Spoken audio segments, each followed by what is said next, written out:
Hello, today I'm going to show you how to do the invisible join. When knitting in the round, you can do this join so that you don't have a jog on your first row.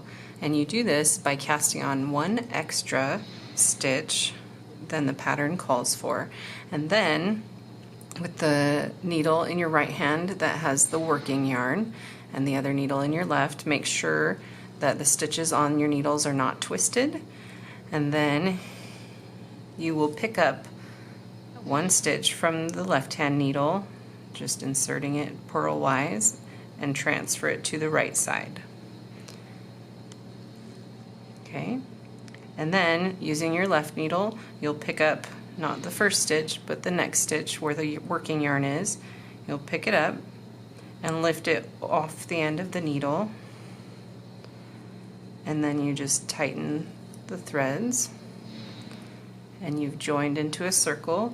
You can place your marker and then continue your pattern in the second row, which would probably be straight knitting or ribbing. If you're doing a hat, you can just start knitting in the round, and that will keep it from having a step at the beginning of that first round.